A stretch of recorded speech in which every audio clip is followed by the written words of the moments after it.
अस्सलाम वालेकुम नाज़रीन, एक और ख़ूबसूरत सबक आमूज़ स्टोरी के साथ पेश खिदमत हैं। बात दिल को लगे तो चैनल को लाइक करना, शेयर करना और सब्सक्राइब करना ना भूलिएगा, शुक्रिया। एक ज़माने में एक बहुत अमीर नौजवान था और उसके वालिद लालो जवाहर की तजारत किया करते थे।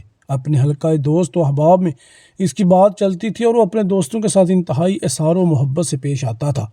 बदले में वो बेमिसाल अंदाज में इसकी इज़्ज़त व एहतराम करते थे। दिन गुजरते गए, नौजवान के वालिद का इंतकाल हो गया और ख़ानदान बहुत गरीब हो गया। चनाचे नौजवान ने अपनी खुशहाली के दिनों के पुराने दोस्तों को ढूंढना शुरू किया। इसे पता चला कि इसका सबसे प्यारा दोस्त, जिसकी वो तकरीम करता था, जिसके साथ इसे बहुत प्यार था, वो कभी इसकी बात को नहीं टालता था, बहुत ज़्यादा अमीर हो चुका है और बहुत ज़्यादा महल्लात और जायदाद का मालिक बन चुका है। चनाचे वो इसके पास इस उम्मीद से गया ताकि वो इसे किसी नौकरी पर रख ले या फिर इसके हालात बेहतर करने का कोई रास्ता तलाश करने में इसकी मदद करे।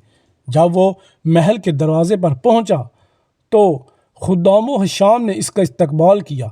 इसने इनसे घर के मालिक से अपने तल्लुकात और उनके दरमियान पुरानी मोहब्बत का जिक्र किया। खुद्दाम गए और अपने मालिक को इनके जिगरी दोस्त के आने की खबर सुनाई।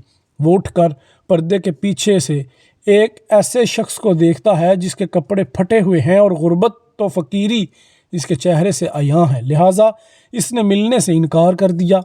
अमीर दोस्त के खादम इसे बताते हैं कि हमारा मालिक किसी से भी नहीं मिलना चाहता। बस वो महल से इस दर्दो अलम के साथ निकला कि कैसे ये रिश्ता महज मेरी गुर्बत के सबब मर चुका है और कैसे लोगों के दिलों से इक़दार व मुरव्वत ख़त्म हो गई है।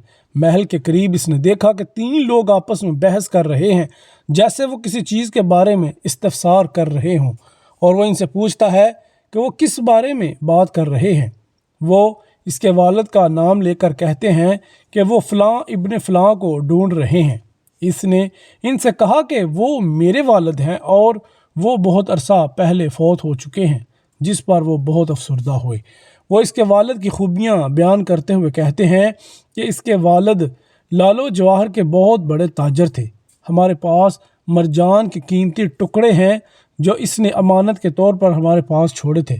चनाचे उन्होंने मरजान से भरा हुआ एक बहुत बड़ा थैला इसके हवाले किया और चल दिए।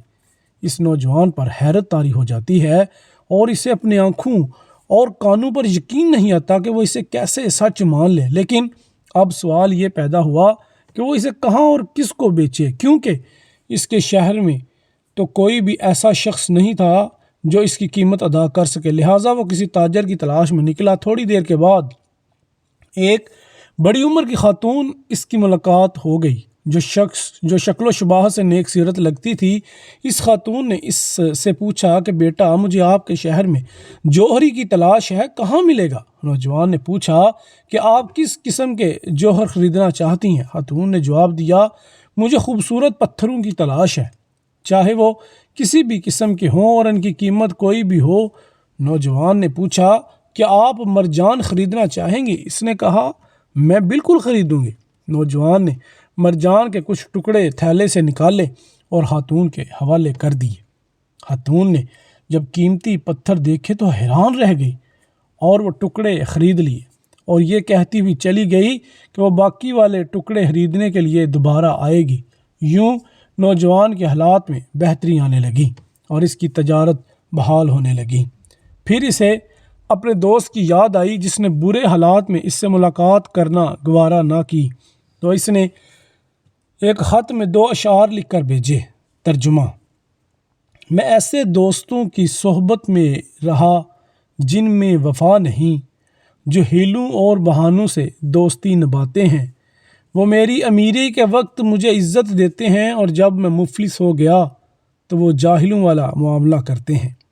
जब इसके दोस्त ने यह अशआर पढ़े तो इसने जवाब में 3 अशआर लिख कर भेजे। तर्जुमा: जहाँ तक 3 लोगों की बात है जो महल के बाहर मिले हैं, वो कोई हादसा नहीं था बल्कि एक चाल थी।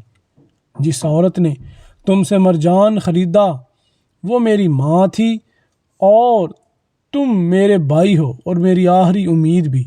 हमने आपको बुखलो कंजूसी के सबब नहीं वापस किया, लेकिन हमें खौफ था कि तुम हमारे सामने शर्मिंदा न हो जाओ।